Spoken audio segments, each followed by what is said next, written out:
I don't know how to begin this without sounding like the worst kind of woman, but maybe that's exactly who I am now.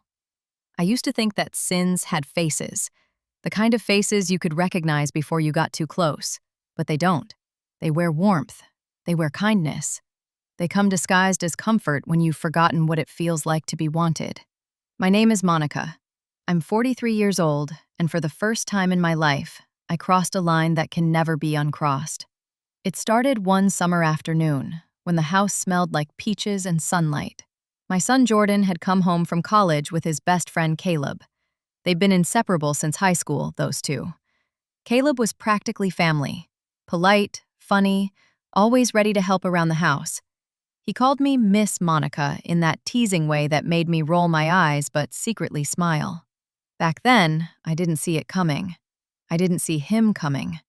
Jordan was out most evenings, catching up with friends, running errands, living the free life of a 20-year-old boy who'd just finished his exams. Caleb stayed home more often, said he liked the quiet, liked helping me with dinner, said the food in college dorms tasted like cardboard.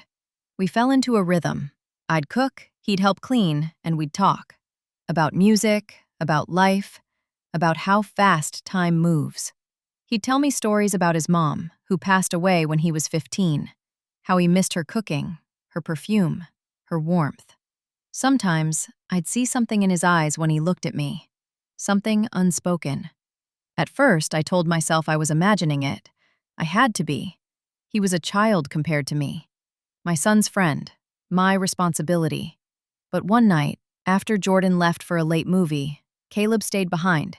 We sat on the porch, drinking iced tea, the sky turning orange and soft like melted gold. The cicadas were screaming, and I remember thinking how alive everything felt. The air, the night, even my own heartbeat. "Miss Monica," he said suddenly, "you ever think about starting over?" I laughed, not sure how to answer. "At my age? Honey, I'm just trying to make it to bedtime without my back hurting." He smiled, and I swear his smile was made to disarm people. "You don't look old," he said. "You look peaceful, peaceful." That word stung more than it should have. Peaceful meant still. It meant done. It meant finished. And I wasn't finished. I wasn't ready to be invisible. He leaned back, his voice low. "If I met a woman like you when I'm older, I'd never let her go." I turned away, laughed it off, pretended it was nothing. But inside, something shifted. Something woke up. The next morning, I caught myself dressing differently, brushing my hair longer, wearing the blouse that hugged my waist a little tighter. I told myself it was just because I felt good, that it had nothing to do with him. Lies. Tiny, harmless lies that built themselves into a mountain. Every day he found ways to be near me, reaching for something on the high shelf behind me, complimenting the way I smiled, asking if I was happy, and I wasn't. Not really. The house felt emptier every year. Jordan had grown up, and my ex-husband, Daryl, had moved on to a younger woman 2 towns over. My days blurred together. Work, groceries, silence, sleep. So when Caleb looked at me, I felt seen again, desired, alive. That's how it happens. Slowly, quietly. Like a fever you don't realize you've caught until it's too late. It was a Sunday evening when it finally broke. Jordan had gone to visit an old teammate. Caleb and I were home alone, cleaning up after dinner. It started to rain, soft at first, then hard, sheets of it pounding the windows. We were laughing about something stupid when the power went out. For a second, we stood there in the dark, close enough to hear each other breathing. My heart was racing so fast I could taste the pulse in my throat. He said my name, not Miss Monica, just Monica, and that was all it took. He touched my face, gentle, careful, waiting for me to pull away, but I didn't. When his lips found mine, everything inside me screamed that it was wrong, but my body didn't listen. It had been years since someone touched me like that. Years since I felt that fire. It was soft at first, then desperate. I felt his hands trembling, his breath breaking. The world outside disappeared. No thunder, no rain, just us. And in that moment, I stopped thinking about right or wrong. I just wanted to feel human again. Afterward, I couldn't look at him.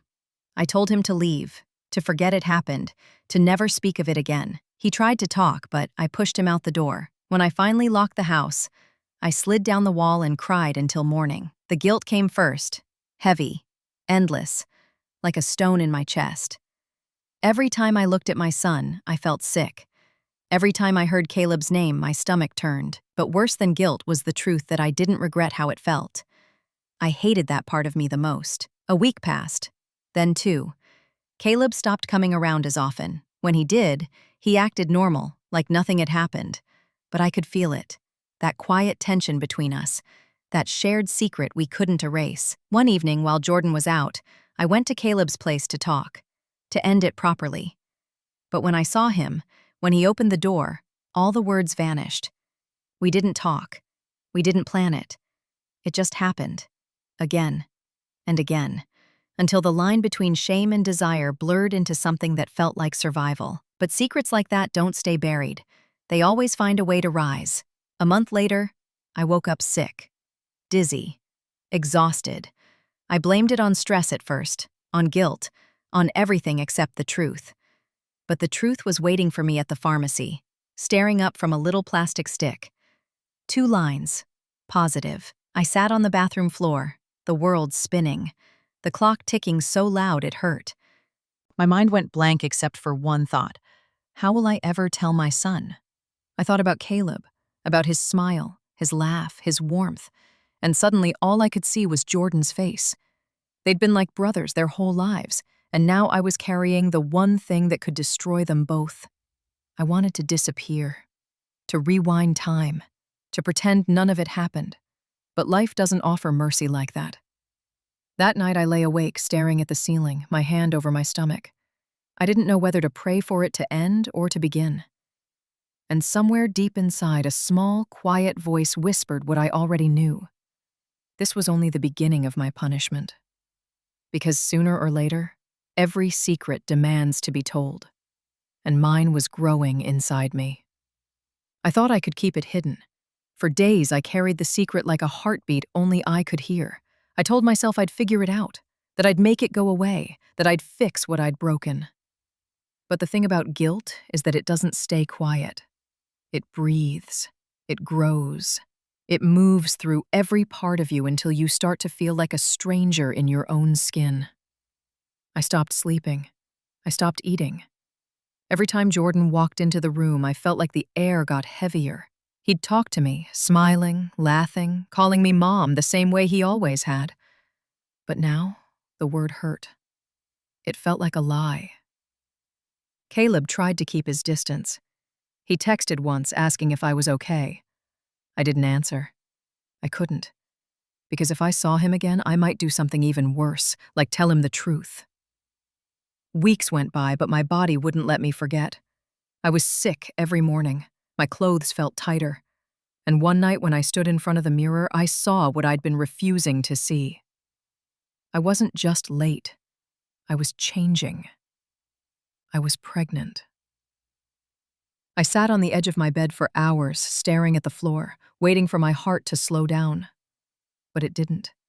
It just kept pounding, harder and harder, like it was trying to warn me that time was running out. I had 2 choices: tell the truth and destroy everything, or keep quiet and hope no one noticed.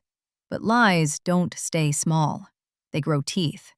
One morning, Jordan came into the kitchen and looked at me differently. "Mom, are you feeling okay? You look pale." I forced a smile. "Just tired, baby." He frowned. "You've been tired for weeks." I turned away, busying myself with dishes, but I could feel his eyes on me. Jordan had always been sharp, protective, observant, too much like his father. Later that day, I called Caleb. My hands were shaking so badly I almost dropped the phone. When he answered, his voice was quiet, cautious. "Monica, I've been worried. Are you all right?" "No," I whispered. "I'm not." We met that evening at the park, far away from anyone who could see. The sun was setting, and the air smelled like wet grass and endings. He looked older somehow, his face tense, his jaw tight. "I'm pregnant," I said. For a second, I thought he didn't hear me. He just stood there, frozen. Then his mouth opened like he wanted to speak, but nothing came out. Finally, he whispered, "Are you sure?" I nodded. "Yes." He stepped back, his hands over his head. "Oh my God. Monica, what are we gonna do?" "We're not doing anything." I said, my voice sharper than I intended. You're going to stay away from me, from this house, from Jordan. No one can ever know. He looked like I'd slapped him. You can't just pretend this didn't happen, that I didn't. That's exactly what I'm going to do, I snapped. You hear me? You're a kid, my son's best friend. If anyone finds out, he cut me off. I'm not a kid, Monica. I made a choice too. We both did. The way he said it made something twist inside me. Shame and longing all tangled together. He reached out to touch my hand, but I pulled away. Please, I said softly, don't make this harder. He nodded slowly, pain flickering in his eyes. All right, but if you need anything, I'll be here. And then he walked away. I stood there, watching him go, and for the first time in years, I felt truly alone. Days passed. I went through the motions, cooking, working, pretending. Every night I lay in bed, one hand on my stomach, whispering apologies into the dark. I told myself I was doing it for Jordan, to protect him. But deep down, I knew the truth. I was protecting myself. Then one morning, the doorbell rang. It was Caleb. His eyes were red, his hands shaking. We need to talk, he said. Not here, I hissed, glancing toward the stairs. Jordan's home. I can't do this anymore, he said, voice trembling. I can't lie to him. He's my best friend. Caleb, please. But he didn't stop. He stepped closer, his words spilling out like water from a cracked glass. He keeps asking me why I'm avoiding him. He thinks I'm mad at him. I can't even look him in the eye. Then stay away, I whispered.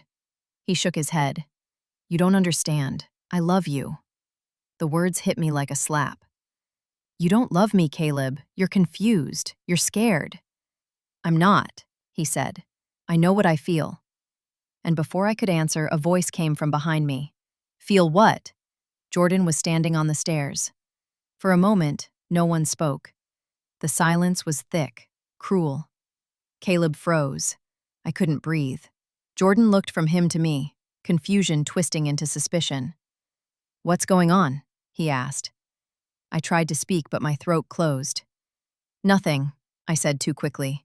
We were just talking. But Jordan wasn't stupid. His eyes darted between us, my trembling hands, Caleb's face, the way we couldn't look at each other. He stepped closer. Why are you both acting weird? Caleb's jaw clenched. I saw it, that split second where he almost confessed everything, and then he did. I'm sorry, man, he whispered. I'm so sorry. Jordan's eyes narrowed. Sorry for what? I tried to stop him, but it was too late. Caleb blurted it out, every word, every truth I'd been hiding. I slept with your mom. The world went still. For a moment, I thought I'd imagined it. Then I saw Jordan's face, the disbelief, the horror, the anger that bled into something unrecognizable. You what? He said, his voice breaking. Jordan, I started, but he stepped back, shaking his head. No, Mom. Tell me he's lying. I couldn't. He stared at me, eyes wide, mouth open, as if the air itself had betrayed him. How could you? How could you do that to me? Tears burned my eyes, but words refused to come. Caleb tried to speak, but Jordan lunged at him. I screamed, grabbing my son before he could hit him. Get out, Jordan shouted, shoving Caleb toward the door. Get out of my house, out of my life. Caleb looked at me one last time, broken, then left without another word. When the door slammed, Jordan turned on me. You disgust me, he said. His voice wasn't angry anymore. It was hollow, cold. He walked upstairs, slammed his door, and I sank to the floor, sobbing. That night, I sat outside his room, begging him to open the door. He didn't. He didn't say a single word. I stayed there until sunrise. In the silence of that morning, I realized something. The truth had set me free, but it had destroyed everything around me. Next, I'll tell you how I tried to reach my son again, and what happened when he found out that the secret didn't end with betrayal. It was still growing inside me. That was when the real storm began. I didn't sleep the night he found out. I sat on the hallway floor with my back to Jordan's door, listening for the smallest sign that he was awake, that he might open it. that there was a way back into my own child's heart. But silence can be a cruel teacher. It tells you what you don't want to hear. It tells you the distance you created with your own hands. I made coffee I didn't drink, toast I didn't eat. I kept moving because if I stopped, I'd break in half. Around 7, I heard the water run in the bathroom and swallowed the ache in my throat like it was something I could control. When Jordan stepped out, he wouldn't look at me. He walked past as if I were a stain on the wall. "Jordan," I whispered. He stopped, but only for a breath. "Don't," he said. One word, flat, hard. I wanted to say 1,000 things at once, that I was sorry, that I was ashamed, that I didn't know how I'd wandered so far from the mother I promised I'd be. But apologies are light as ash when a house has burned down. He grabbed his keys, his backpack, and for a second I saw the little boy he used to be. Eyes red when he had a fever, hair sticking up in clumsy tufts, arms reaching for me in the dark.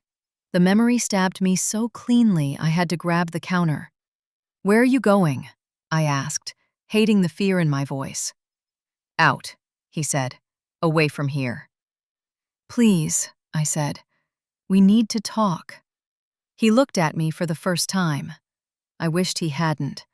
There was something in his gaze I'd never seen before. Revulsion, yes, but also betrayal so deep it felt like a wound in the room itself. "Talk? About you and Caleb? About how you ruined my life in my own house?" He laughed, a sound with no joy in it. "You don't get to talk to me. Not now." The door slammed and the house exhaled the way it does when all the warmth has left it. I stood in the middle of the kitchen with my hands on my stomach and realized I was shaking. "It's okay," I whispered to the life I hadn't asked for, hadn't planned, hadn't expected to love. "It's going to be okay." But the words felt as thin as the morning light. Hours later, he still wasn't answering his phone. I called and called, straight to voicemail. Each beep sounded like a verdict. By noon, I drove to the community college gym where he sometimes trained in the off-season. The parking lot was half empty. I waited. 30 minutes. An hour. Finally, his car pulled in like it had been pushed by the wind. He stepped out, saw me, and almost turned back around. "Baby," I said, stepping forward. "Please, stop calling me that," he snapped, voice too loud in the open air. "You don't get that anymore." I swallowed. "I deserve that. But you deserve the truth." He folded his arms and looked past me. "I already got it." "Not all of it." I forced myself to breathe. "There's more, and you're going to hear it from me, not from anyone else." He waited, jaw tight, eyes glittering like glass. "I'm pregnant," I said. Everything else went quiet. A truck somewhere down the road, a dog bark 2 blocks away. The world gave us a moment for the blow to land. He blinked. Once. Twice.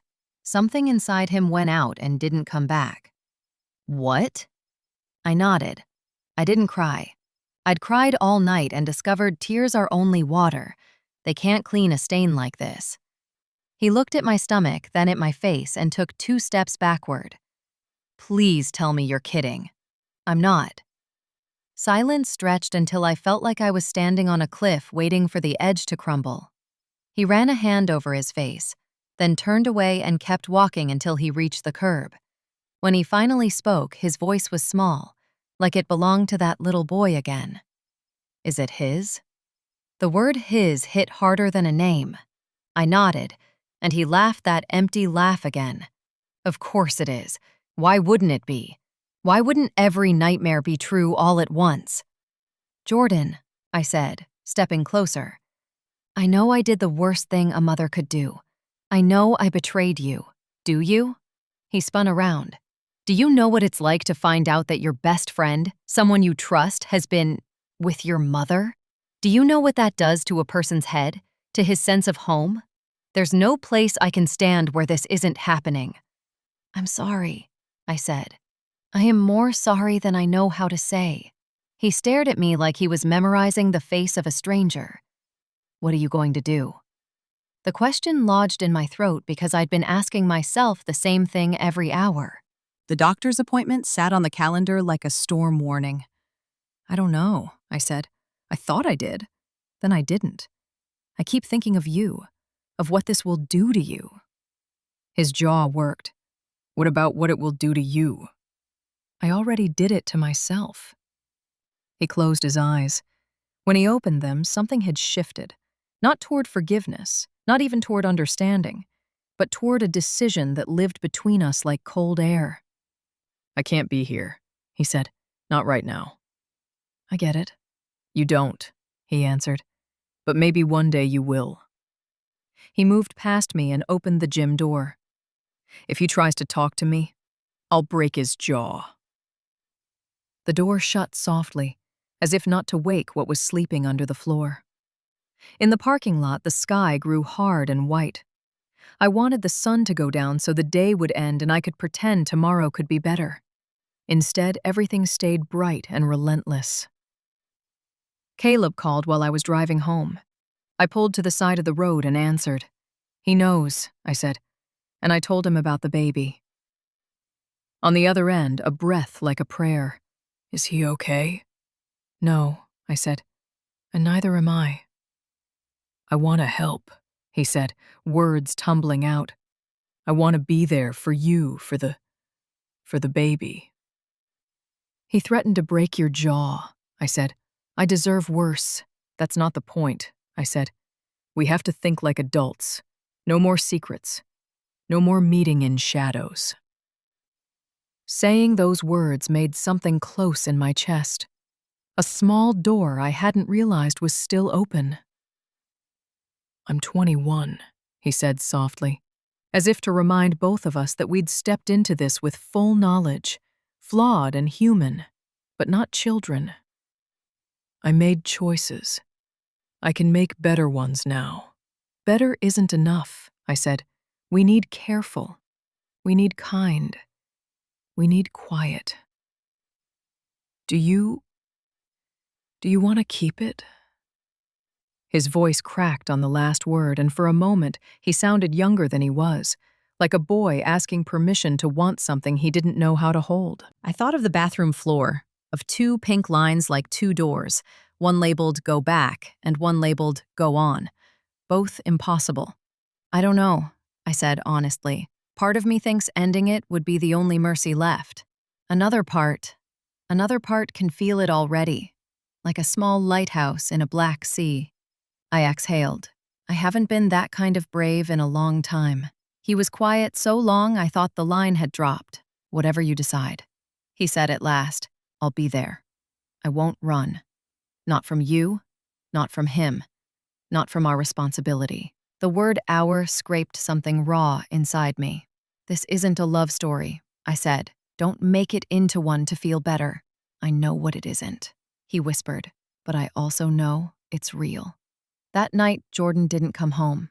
I lay on the couch with the lamp on, sick with every noise from the street. When he finally texted at 2:11 a.m., it was just 3 words. Staying with Coach. The relief made me dizzy, and then the shame came back twice as strong. My son felt safer anywhere but with me. The next morning, I went to my OBGYN. The waiting room smelled like lemon cleaner and paper. Everywhere I looked, there were women with certainty in their faces.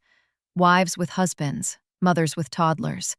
A teenager twisting a bracelet on her wrist like it was a rosary. I was the only one who seemed to be falling through the chair. When the ultrasound wand found its way over the small map of my belly, the room filled with a sound so fragile it broke me open. A heartbeat as quick as wings. The nurse smiled, eyes soft. There's your little one, she said, as if that explained how any of this could be beautiful. On the screen, a flicker. A pebble of light in a dark ocean. I cried without making a sound. Do you have any questions? The doctor asked later when the gel had been wiped away and I was sitting up, trying to remember how to hold my own body. How do I do this without losing my son? I asked, knowing there wasn't a medical answer. She tilted her head. You start by telling the truth, then you keep telling it. On my way out, I passed a bulletin board pocked with baby photos sent by patients, smiles and hats and tiny fists, lives that had arrived without scandal, or at least with forgiveness. I wanted to pin a note there that said, "Some of us are doing the best we can in a life we didn't plan." I called Jordan again. Voicemail. I texted, "I love you. I will always love you. Please let me see you." Minutes later, the dots appeared, then vanished. The ache of that small gray hesitation could have filled a cathedral.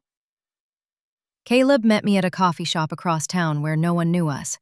He stood when I walked in, old-fashioned, earnest, eyes rimmed red. He looked at me like I was an equation he'd spend years solving and still never understand. We took a booth near the back. The waitress poured water and didn't ask for our order yet. Mercy. "I heard the heartbeat," I said, not sure where else to begin. He pressed his lips together, then looked at the ceiling like if he looked at me, he'd cry. What was it like? Like being forgiven and condemned in the same breath. I folded my hands so I wouldn't reach for him. "Caleb, this isn't going to be easy. If we go forward with all the weight. No pretending, no hiding. That means your life changes. School, plans, everything." "I know," he said. "I've already talked to my uncle about taking extra shifts at the warehouse if I need money. I can get a second job. It's not just money." I forced myself to look at him the way I should have months ago. Clear-eyed, unromantic, honest. "It's your 20s. It's your friendships. It's your parents' memory of you. It's your name in people's mouths. You will be the boy who—" I couldn't finish the sentence. He did it for me. "Who loved the wrong woman at the wrong time." "Loved," I repeated. The word made me flinch, not because it wasn't true in some broken way, but because it tried to turn consequence into poetry. "Don't love me, Caleb. Do right by me. There's a difference." He held my gaze, and for the first time since all this began, I saw a man and not a boy. "Then tell me what right looks like. I'll do it." "Right looks like letting me speak to my son alone," I said. "Right looks like not reaching out to him, not defending yourself, not feeding the fire. It looks like waiting in the shadows while I step into the light and stand still while people throw their stones." His jaw tightened, but he nodded. "Okay, and if I keep it," I whispered. "Right looks like appointments and forms and midnight nausea and the kind of fear that tastes metallic. It looks like both of us showing up without excuses." He didn't say, "I promise." He just nodded again, and the quiet he held felt steadier than any vow. We sat there until the lunch crowd started to fill the room with clatter. The waitress kept refilling our waters like our lives weren't collapsing. I tucked the ultrasound photo into my purse without looking at it again. He reached across the table, stopped halfway, and placed his hand flat against the formica instead. Better. Safer. When I got home, there was a note on the kitchen table in Jordan's handwriting. "I'll be back for my things. No greeting, no goodbye." The words crawled into my bones and made them heavy. I texted his coach, a decent man who'd watched Jordan grow from a scrawny freshman into someone people counted on. "Can I come by and see him after practice?" I asked. The reply came fast. "Give him one more day." It felt like being told to breathe underwater. I spent that night folding laundry I didn't need to fold. I cleaned the oven. I scrubbed the sink. When the house was finally still, I sat on the edge of my bed and pulled out the ultrasound photo. I told myself not to. I told myself it would hurt more. It did. But something else happened, too. The fear didn't go away, but it widened, made room for another thing to stand next to it. Not joy. Not yet. Something quieter. A willingness to remain. The next morning, Jordan came home like a soldier returning to enemy territory. He moved through the house without touching anything. I stood in the doorway of the kitchen, hands by my sides, trying to keep my face soft. "I made breakfast," I said. The plates on the stove looked like a bribe. He ignored them. "I'm packing," he said. "Coach's brother is renting a room. I'll stay there for a while." "Okay," I said, because I couldn't say, "Please don't leave me." He went up to his room. I waited. After 10 minutes, I followed. He was shoving clothes into duffel bags with the kind of fury that makes drawers empty too quickly. I stood in the doorway like I had a right to watch my own life be boxed up. "Jordan," I said, voice barely above a breath. "I went to the doctor." He didn't look up. "Congratulations." I stepped inside. I heard the heartbeat. His hand stopped moving. He stared at a t-shirt like it had said something offensive. "Why are you telling me this?" "Because you asked me what I'm going to do," I said. "And I wanted to tell you I still don't know. But I also wanted to tell you I don't think I can erase this. I've erased too much already." He turned then, eyes wet but unkind. "So you're going to keep it?"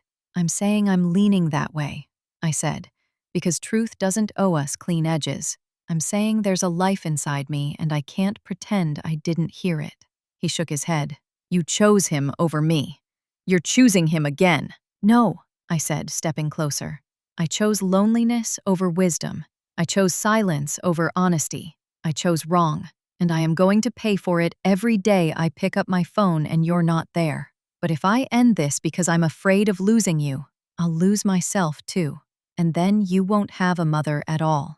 You'll have a ghost." He stared at me so long I felt the seconds bother my skin. "If you keep it," he said finally, "don't expect me to be an uncle." The word folded me in half. I straightened because mothers do. "I won't expect anything from you except the space you need." He zipped the bag. The sound went on forever. "Did he put you up to this?" "No one puts me up to anything," I said. "That's part of how we got here." He shouldered the bag and moved past me. At the stairs, he stopped. He didn't look back when he spoke. "You know what gets me? You taught me to be better than my worst impulse. You taught me to protect the people I love. And then you didn't protect me." I pressed my palm to the wall because the room tilted. "You're right." He went down the stairs through the living room to the door. His hand hovered over the knob. He looked at the photos on the console table. Him in 8th grade with a crooked grin. Me in a cheap graduation dress holding his little hand. He picked up one frame, stared at it for a second, then set it down carefully, as if dropping it would imply forgiveness. The door opened. A slice of morning cut across the floor. He stepped out. The house closed around the absence like a fist. I stood there with my body and my breath and the idea of a future I didn't recognize. I went to the table, pulled a pen, and wrote my son a letter I didn't know how to give him. "I cannot ask you to forgive me. I can only promise not to ask. When you are ready for a mother, I will be here. If you are never ready, I will be here anyway. I will be here in every way that doesn't make you smaller." I left it on his pillow like a prayer I refused to address to anyone but him. Afternoon fell into evening. Caleb texted, "How is he?" And I typed, "He's gone," and then deleted it and typed, "He's breathing," because both were true. I turned off my phone and stood at the kitchen sink, watching the sky go purple. I said the word mother out loud to see if it still belonged to me. It landed in the room and didn't echo back. Maybe that was okay. Maybe echoes are just reminders of rooms we left. I don't know what tomorrow will look like. The calendar has appointments and shifts and trash days on it like nothing has changed. But inside the quiet, the future has started to hum. It's low and steady and sounds like a choice made over and over without applause. Next, I'll tell you how I face the people beyond my front door. Neighbors, co-workers, churchwomen with eyes that see through walls. And how a single, unexpected ally made me believe that ruin and rebuilding can live in the same house. You never realize how loud a small town can be until it's whispering about you. The week after Jordan left, I couldn't step outside without feeling eyes on my back. People didn't know everything, but they knew enough. They knew something had happened. They knew my son wasn't home anymore. They knew Caleb wasn't coming around either. And that was enough for the story to start writing itself in every grocery aisle and church pew. I used to walk down to the market on Elm Street every Saturday morning. Same route, same bag, same smile for the cashier. But now when I walked in, the conversation would fall quiet. The sound of gossip is a strange thing. It's not silence, it's the way silence curves, the way it changes shape when you enter the room. Mrs. Turner from the bakery tried to make small talk. "Haven't seen Jordan in a while," she said, her tone light, but her eyes digging for something deeper. "He's staying with a friend," I said, pretending to check my list. "Oh," she nodded, the kind of "oh" that means I already know more than you think I do. By the time I got home, I'd convinced myself that maybe it was all in my head, but then my neighbor, Carol, caught me in the driveway. She leaned on the fence, her dog pulling at the leash. "You okay, hun? You've lost weight." "I'm fine," I lied. "You sure? Folks been saying they saw Caleb's car around here a lot last month." The way she said it, like she was asking about the weather but handing me a knife, made my stomach twist. I smiled. "He's a friend of Jordan's." She nodded. "Mm-hmm. Well, people talk. You know how they are." "Yes, Carol, I know exactly how they are." That night, I sat in bed with all the lights off. The hum of the fridge downstairs felt like the only sound in the world. I thought about how quickly a life could unravel. One night, one mistake, and everything you've built becomes a rumor that no one will ever let you escape. Caleb texted again that night. "Are you okay?" I didn't reply. Not because I didn't want to, but because every message felt like setting fire to what little air I had left. 3 days later, Pastor Miller came by the house. He said he wanted to check in. I'd gone to his church for years, mostly out of habit. I'd taught Sunday school when Jordan was little. But that morning, when I opened the door and saw his face, that careful look of concern mixed with judgment, I knew someone had told him something. "Monica," he said, stepping inside without waiting for an invitation. "You've missed a few Sundays." "I've been under the weather." He nodded, sitting down like he planned to stay a while. "I understand. Life can be complicated, but it's never too late to seek forgiveness." Forgiveness. The word stung. I folded my hands in my lap. Forgiveness for what, exactly? He hesitated. "People say things, Monica. I don't believe in rumors, but when I hear that someone in my congregation might be—" I cut him off. "Might be what?" He shifted uncomfortably. "Might be struggling with temptation, with moral weakness." I almost laughed. "You mean sin?" He cleared his throat. "I didn't say that." "No, but you meant it." For the first time in my life, I didn't feel small in front of him. I felt tired, deeply, dangerously tired. "Pastor, I appreciate your concern, but unless you're here to offer me peace instead of pity, I think it's best if you leave." He blinked. "Monica, please." My voice cracked. "Just go." When the door closed, I felt my knees give way. I sat on the floor, my back against the wood, shaking. The baby inside me was small, but its existence was already too loud to hide. That evening, I called my sister Denise. We hadn't spoken in months. Old wounds, family nonsense. But she was the only person I had left. When she answered, her voice was cautious. "Monica?" "Hey," I whispered. "It's me." There was a long pause. "What's wrong?" I took a breath. "I need to tell you something, and you're probably going to hate me for it." Her tone softened. "I could never hate you. Not really." I told her everything. Not all at once. It came out in fragments, like pieces of glass being laid on the table. The night it started, the secret, the pregnancy, Jordan finding out. When I finished, there was no sound on the line, just breathing. Then finally, she said quietly, "Oh, Monica." "I know," I said. "I know." "You always were the one who felt too much," she said.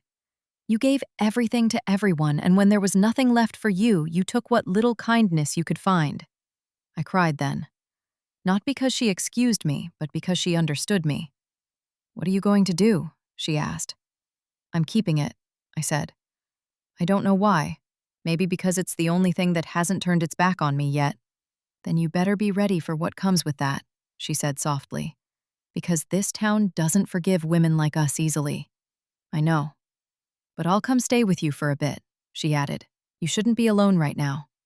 The relief hit me so hard I couldn't speak. I just nodded, tears running down my face. When Denise arrived 2 days later, she walked in like a storm, loud, sharp, and alive. She hugged me, kissed my forehead, and said, "You look like hell." "Thanks," I said, laughing for the first time in weeks. She stayed for a month.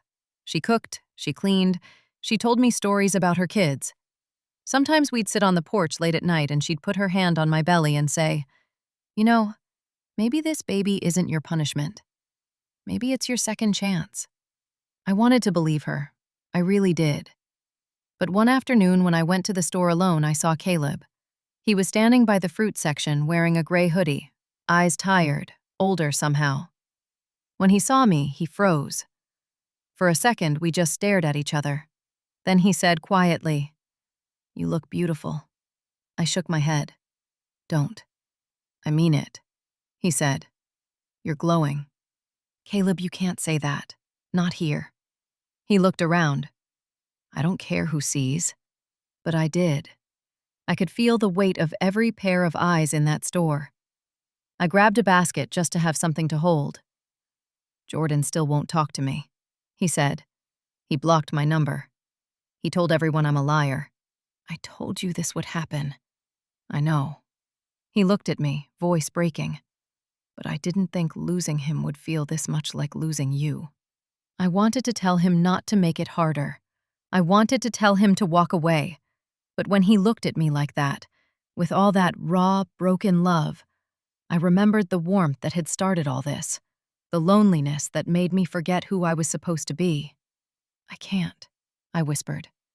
"Not here, not now." He nodded, stepped back, and said softly, "Then when?" I didn't answer. I couldn't.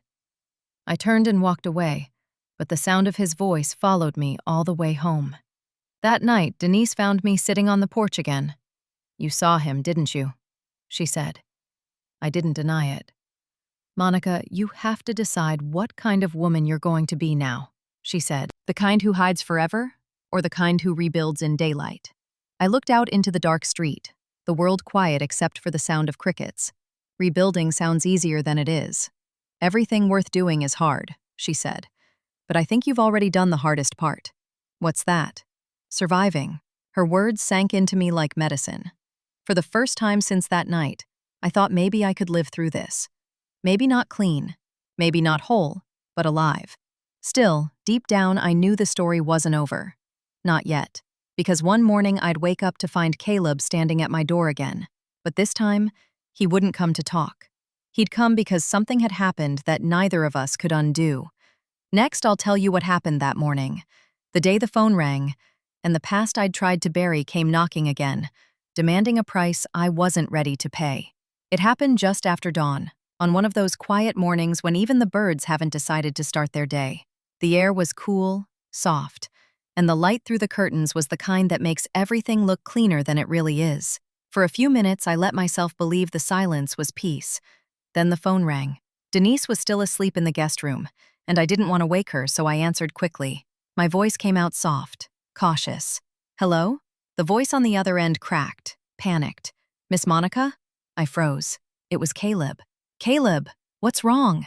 There was a pause, a heartbeat of silence that made the world tilt. "I'm at the hospital," he said. "It's Jordan. He was in an accident." My body went cold. "What?" "He was driving back from a game. There was rain. A truck swerved. He's alive, but—" His voice broke. "You should come." The phone nearly slipped from my hand. I didn't even realize I was shouting until Denise came running out of the room. "What happened?" "It's Jordan," I said. "He's hurt." Within 10 minutes, we were in the car. The hospital was only 20 minutes away, but it felt like hours. Every red light was a punishment, every second a blade. My hands shook on the wheel. Denise tried to calm me down, but I couldn't hear her. My heart was beating so hard it drowned out everything. When we got there, Caleb was in the waiting room. His shirt was soaked through, hair matted from the rain. He looked like he hadn't slept in days. When our eyes met, something broke open inside me. "Where is he?" I asked. "They're still running tests," he said. "He was conscious when they brought him in. He asked for you." I almost collapsed right there. Denise grabbed my arm and held me steady. They finally let me in half an hour later. The room was dim, humming with machines.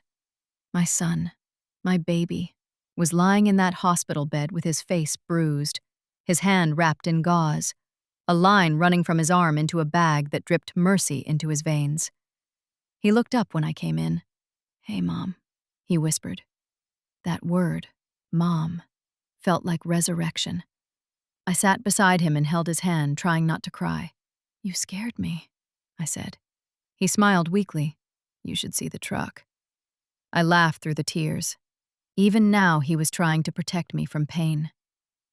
We talked quietly, careful not to touch the real wound between us. But when the nurse left the room, he turned his head toward the window and said, "I didn't want to call him, but he was there. He came." "I'm glad he did," I said softly. He looked at me then, eyes searching mine like he wanted to understand something impossible. "Do you still talk to him?" "I haven't," I said. Not since that day at the store." He nodded. "He stayed with me the whole time, even when I told him to go." My chest tightened. "He cares about you." He swallowed hard. "He cares about you too." Silence filled the room again, thick and heavy. Then he whispered, "You still having it?" "Yes." He didn't move, didn't look at me, just stared at the ceiling, his voice low. "Then I guess I'm going to be a brother." The way he said it, not angry, not forgiving, just tired, shattered me. "Jordan," I started. "I don't expect—" He cut me off. "Don't talk.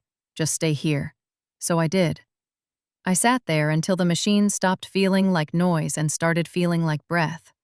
He drifted in and out of sleep, and every time his eyes closed, I whispered prayers into the air, prayers I didn't believe in anymore. Later that afternoon, Caleb came to the doorway. He didn't speak, just looked at Jordan, then at me. His eyes were red, swollen, but his presence was steady, grounding. "Go home," he said softly.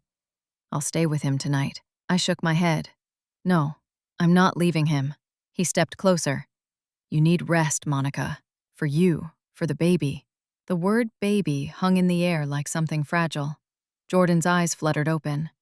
He heard it. He looked from Caleb to me. "You told him?" "I didn't have to," Caleb said quietly. "I already knew." Jordan's mouth twisted. "Of course you did." I stood up quickly. "Stop, please, not here." But he didn't stop. "You still think you two get to protect me? You ruined my life, and now you want to fix it by playing happy family?" Caleb took a step back, his voice breaking. "That's not what this is." "Then what is it?" Jordan demanded. "What are you to each other? What's left after what you did?" The room felt like it couldn't hold us anymore.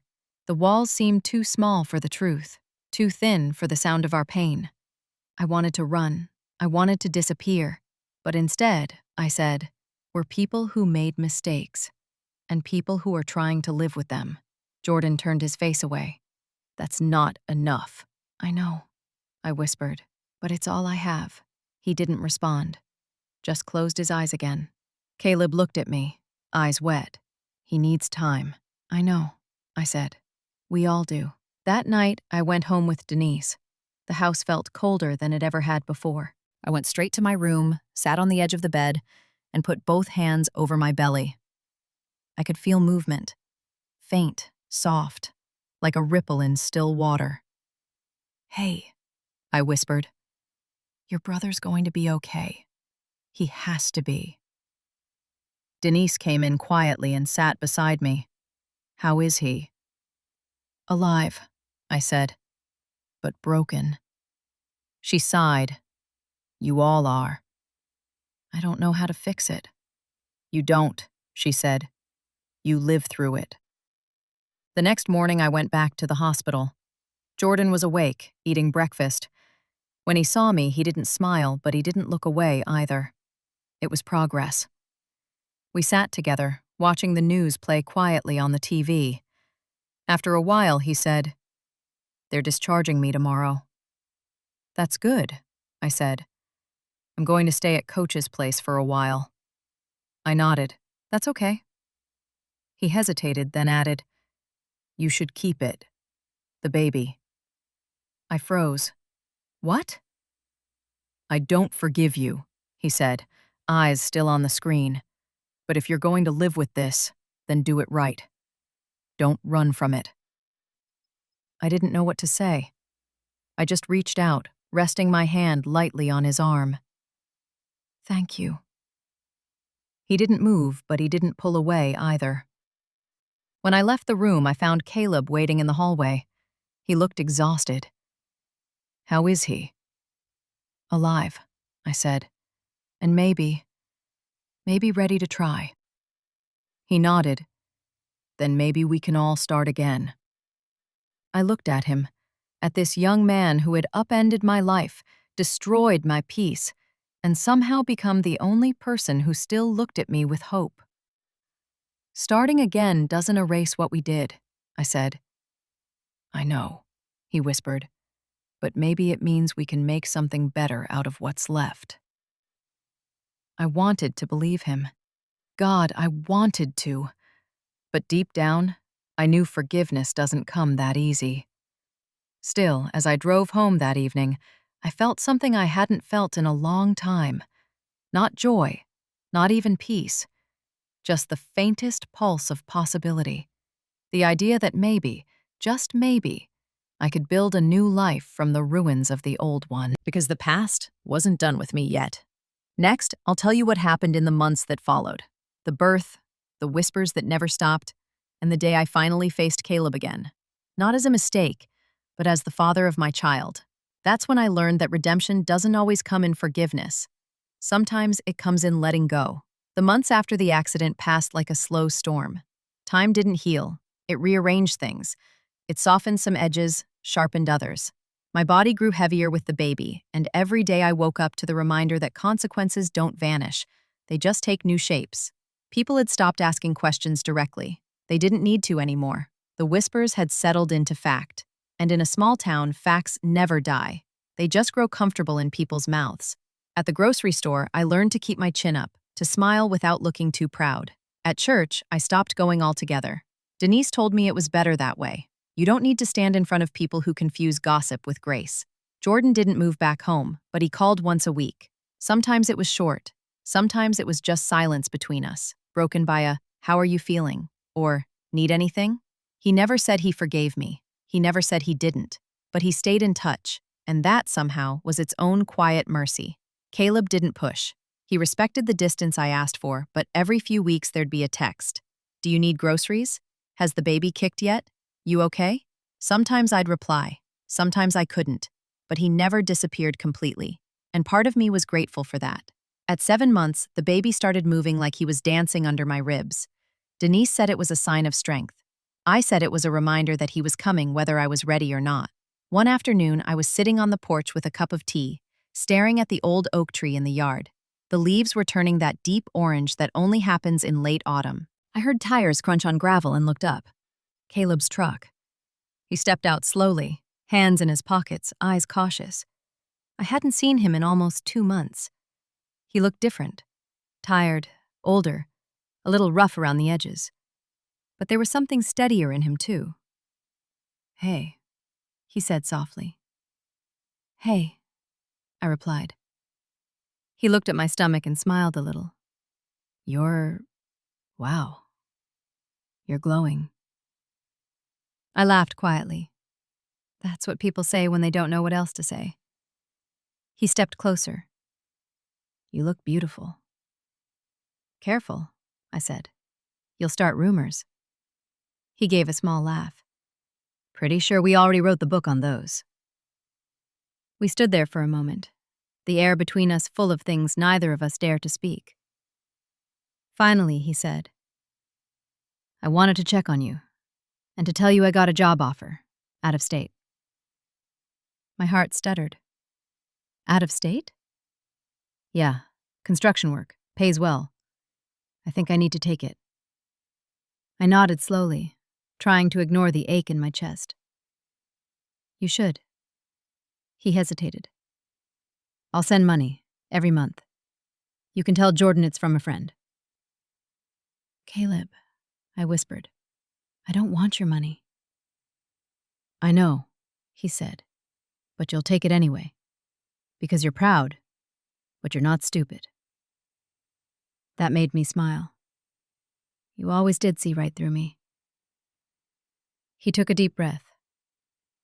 I don't want to run from this, Monica. But staying here, I'm just a reminder of what went wrong. Maybe if I leave, people will let you breathe again. You don't owe me freedom, I said. He looked at me then, really looked. I owe you honesty. And this is the only honest thing I know how to do. There was nothing to say after that. We stood there for a long time, the wind brushing past us, carrying away all the words that didn't matter anymore. When he finally walked to his truck, I didn't stop him. I watched him drive away until the dust settled and the road went quiet. That night, I lay awake for hours. I wanted to be angry at him for leaving, but I couldn't. Maybe letting go was the only way he knew how to love me without breaking me again. Weeks passed. Winter came early that year. Jordan came by for Christmas, even brought gifts, small ones, like peace offerings. He didn't stay long, but when he hugged me goodbye, it wasn't stiff anymore. It felt real, warm, heavy with things we still couldn't say out loud. 2 weeks later, my contractions started. It was just before dawn again, the same hour the world had broken the first time. Denise was out getting groceries, and the pain hit so fast it stole the air from my lungs. I barely made it to the phone before another wave hit. The hospital felt like a blur of bright lights, cold air, and voices asking questions I couldn't answer.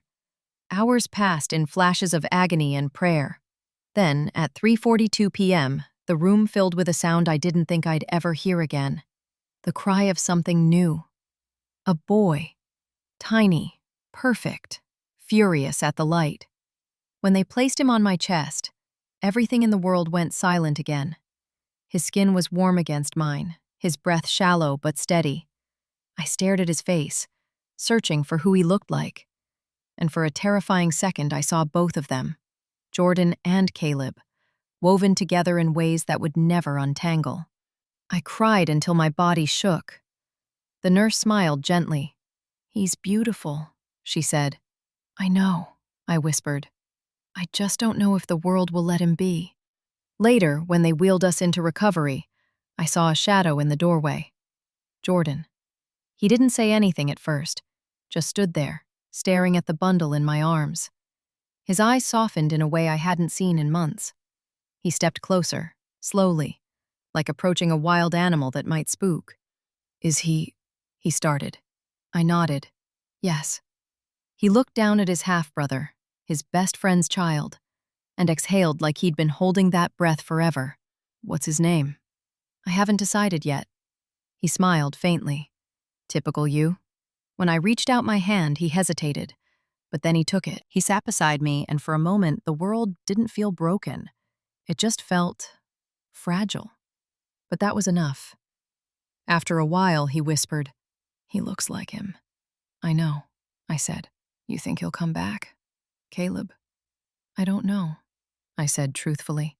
"Maybe one day, maybe not. But he'll always have a father, even if he's far away." Jordan nodded. "And I guess he'll have a brother, too." That made me cry again, quietly this time. We sat there together until the baby fell asleep, his tiny hand curled around my finger. When the nurse came in to check on us, she smiled. "He's healthy. You've both got a long road ahead." "Yeah," I said softly. "We do." That night, when Jordan left, he kissed the baby's forehead. Just once. It was small, but it was enough to tell me that forgiveness had started somewhere deep inside him, like a seed that might grow if I didn't crush it with guilt. I stayed in the hospital for 2 more days. On the third, a nurse came in with an envelope. "Someone dropped this off for you," she said. Inside was a letter. No return name, no address, just Caleb's handwriting, "Monica. By the time you read this, I'll be 1,000 miles away. I don't know if I'll ever have the right to see you or the baby again, but I needed you to know that I think about both of you every day. I hope the world is kinder to him than it was to us. Tell him I loved him before I ever knew his name. C." I folded the letter carefully and slipped it into my purse next to the hospital bracelet with the baby's name, Elias. That's what I decided to call him. A name that meant the Lord is my God. Maybe it was ironic. Maybe it was hope. Maybe it was both. When I finally brought Elias home, the house didn't feel haunted anymore. It felt like something new had moved in. Not forgiveness, not redemption, but life. Messy, loud, defiant life. And for the first time in years, I let myself smile without guilt. But peace never lasts long in stories like mine. Because a few months later, I'd see Caleb again, not by choice, not by plan, but by fate. And the reason he came back would shake everything I'd built to the ground. Next, I'll tell you about the day Caleb returned, the news he brought with him, the choice I had to make between protecting my child and facing the truth that love, no matter how wrong, never really dies. It was a gray morning in March when the past came knocking again. Elias was 4 months old, wide-eyed, curious, always reaching for light. His laughter had started to fill the house like sunlight through dirty windows, cutting through everything that had once felt impossible to clean. I had almost started believing in quiet again. Jordan came by every other weekend. We didn't talk about the past anymore. We didn't need to. He'd hold Elias and say things like, "He's getting big," or, "He's got your nose." Sometimes I'd catch him looking at the baby too long, like he was searching for the resemblance he didn't want to find. But he stayed. That was enough. Denise had gone back home to her kids. I missed her noise. The house felt too still without her voice calling from the kitchen, or the sound of her humming gospel songs when she thought I wasn't listening. But stillness felt like healing now, not punishment. Then one afternoon, just as Elias was falling asleep in his crib, I heard the knock. Slow, hesitant. The kind of knock that belongs to someone who isn't sure they're welcome. I knew it before I opened the door. Caleb. He looked thinner, paler. His hair was longer, his face lined from months of exhaustion. But his eyes, those soft, dark eyes, were the same. "Hey," he said. My throat closed. "Caleb." For a moment, we just stood there. The silence between us was full of ghosts. "Can I come in?" he asked. I hesitated, then stepped aside. "Yeah." He walked into the living room like it was holy ground he shouldn't touch. His eyes landed on the crib, where Elias lay sleeping, his little chest rising and falling. Caleb froze. "Can I?" I nodded. He stepped closer, hands trembling. "He's beautiful," he whispered. "God, he's perfect." I felt my chest tighten. "He's loud, too." Caleb smiled faintly, eyes glistening. "He looks like you." "He looks like the both of you," I said quietly. He looked down, shame flickering across his face. I didn't know if I had the right to come back, but I couldn't stay away anymore. I folded my arms. "You're not here because you missed me. What happened?" He swallowed hard, eyes darting toward the window. "I didn't want you to hear it from someone else. I got hurt, on the job. Construction site, steel beam fell. Nothing permanent, but it scared me. Made me realize how fast things disappear. I felt something twist inside me. Are you okay?" "Yeah," he said, physically. But being laid up gave me too much time to think. About him, about you, about what kind of man I'm trying to be. I exhaled slowly. "Caleb, I don't know what you expect from coming back." He looked at me then, tears starting to spill. "I just wanted to see my son." The word son landed heavy in the room. I hadn't heard anyone else say it like that, with ownership, with reverence, with guilt. I didn't answer right away. I wanted to tell him no, to protect Elias from confusion, from whispers, from everything that had destroyed us. But then I looked at the crib, and I realized I couldn't rewrite history by pretending it didn't exist. "You can see him," I said softly. "But you don't get to stay." He nodded. "I know. I just want a moment." He walked over, slow, careful, like he was approaching a miracle.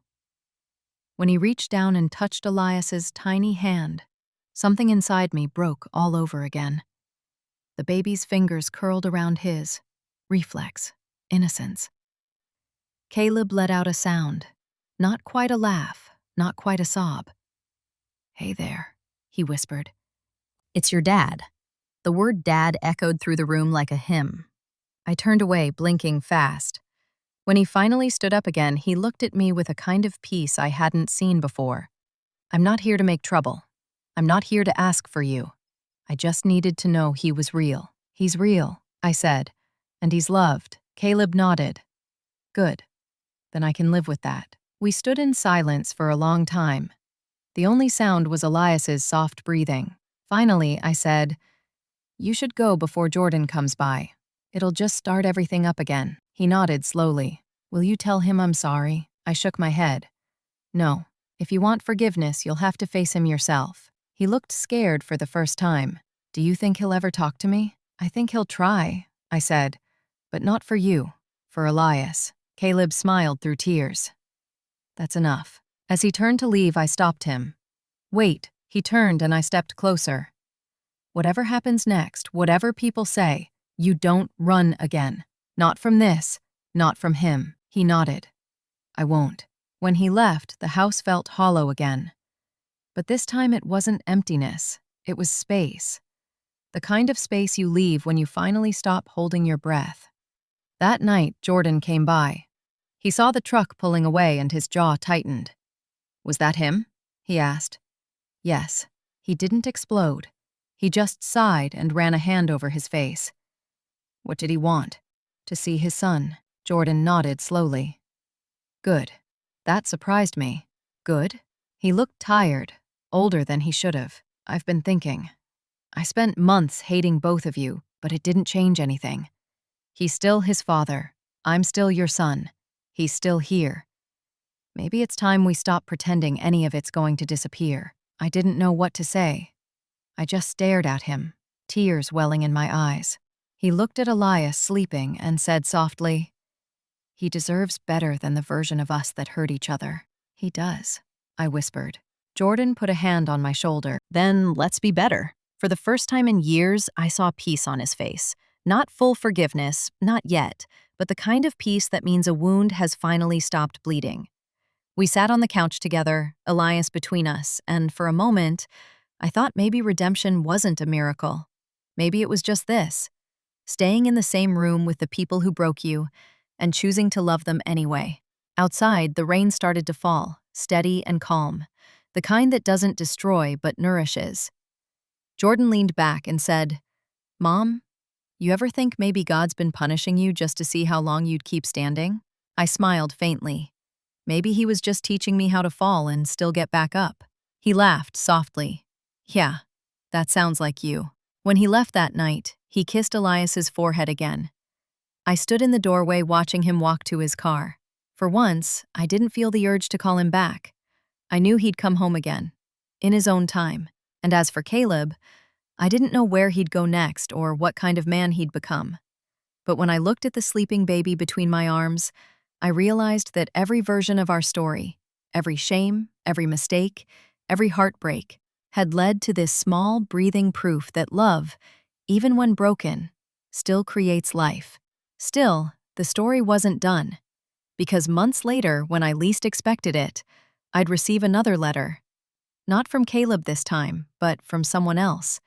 Someone who had been watching from the edges, holding a truth that none of us were ready to hear.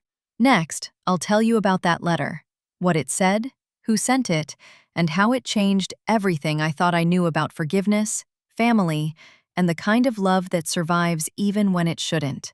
It arrived on a Thursday, no return address, just my name written in a hand I didn't recognize.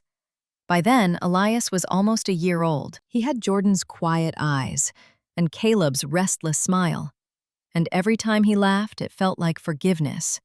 Small, pure, unasked for. The town had finally grown bored of us. New gossip had taken our place, and for the first time in a long time, I could walk down Main Street without feeling every gaze like a needle. Jordan was back in school again, living on campus but visiting most weekends. He'd grown into something calm, something careful, the kind of man who knows the price of anger and chooses gentleness instead. Caleb had disappeared for months. Every now and then he'd send a card. Hope he's healthy. Hope you're okay. Never a return address, just those words. So when the letter came, I thought it was from him. I didn't open it right away.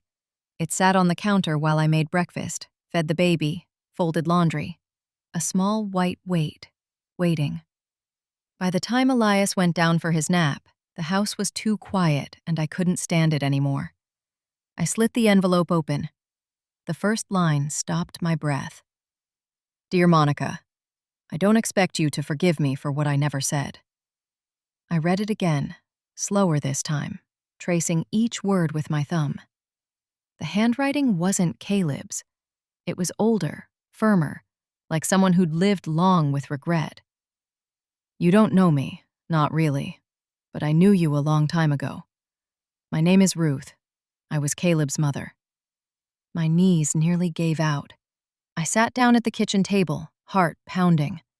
Caleb had told me once that his mother died when he was 15. He never talked much about her, just said she was kind, that she used to hum while she cooked, that he missed her every day. The letter went on. Before I passed, I wrote several letters for Caleb, things I wanted him to know when he was ready to understand me. One of them was about your family. When we were young, before either of you were born, I knew a man named Daryl. We were kids, barely out of high school. We met at a church picnic, fell in love too fast, the way kids do. I got pregnant, and he disappeared. A year later, I heard he'd married someone else, a woman named Monica's mother. The room spun. That boy was Caleb. I stopped reading. The world went silent. My hands trembled so hard the paper crumpled. My breath caught somewhere between disbelief and horror. No, it couldn't be. But the letter went on. I didn't tell anyone. I raised him alone. He never knew. And when I died, I thought that secret would die with me. But if this letter found you, it means the world wasn't finished with our mistakes yet. I'm sorry, Monica. I'm so sorry. The last line blurred as tears filled my eyes. I hope you can forgive two lost souls who didn't know what they were giving birth to. A story that was always going to repeat itself until someone finally told the truth. I dropped the letter. It fell to the floor like something alive. I couldn't breathe. I stumbled to the sink, gripping the counter until the edges bit into my palms.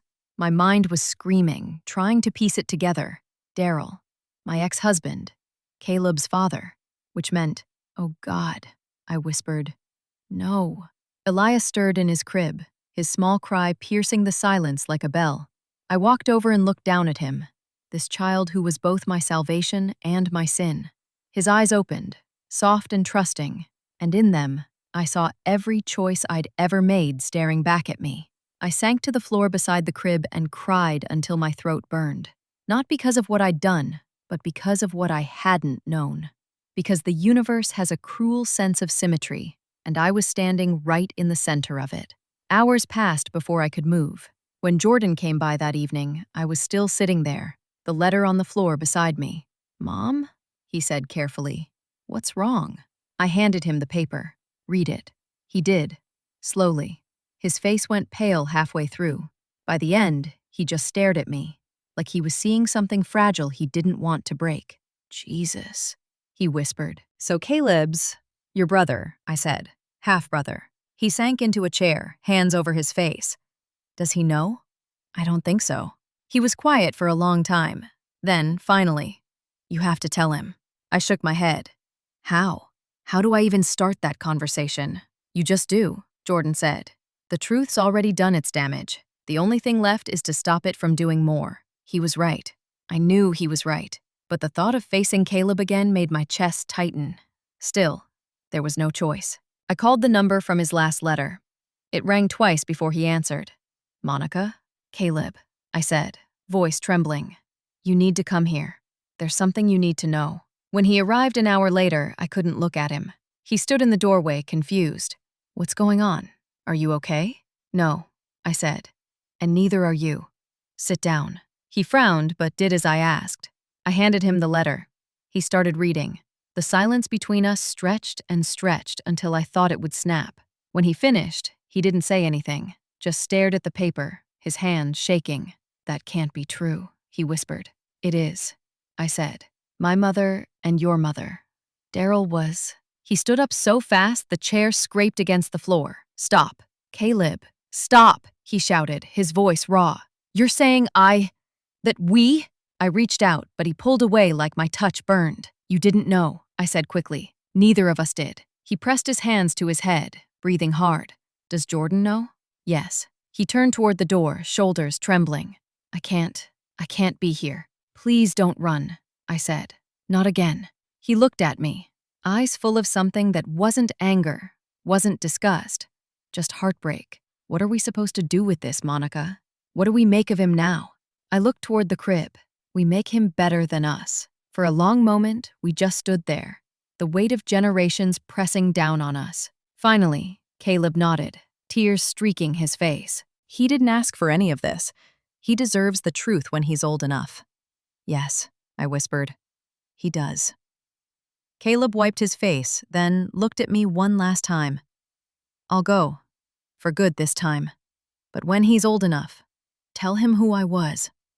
The whole truth. Don't let him grow up in the dark." And then he left. I haven't seen him since.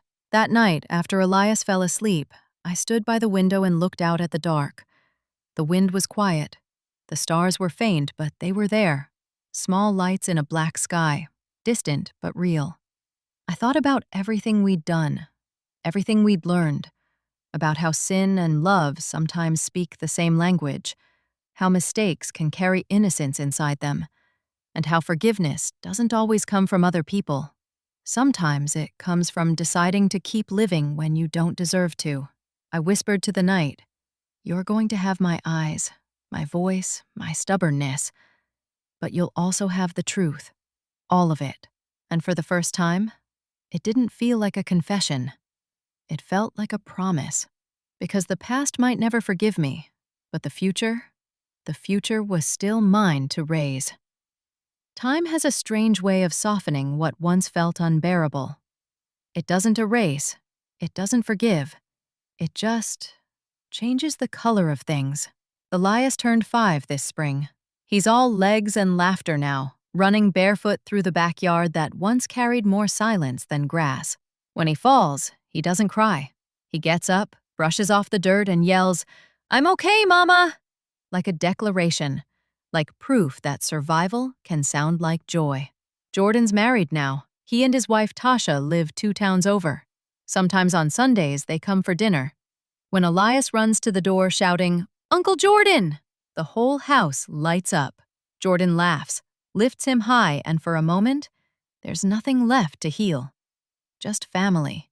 Complicated, imperfect, whole in its own way. He never mentions Caleb. I don't either. But sometimes, when Elias is asleep and the house is quiet, Jordan lingers by the window. He'll say something like, "He looks more like you every year," and I'll nod. We don't need to speak the rest. It's all there, in the air between us. The history, the grief, the mercy.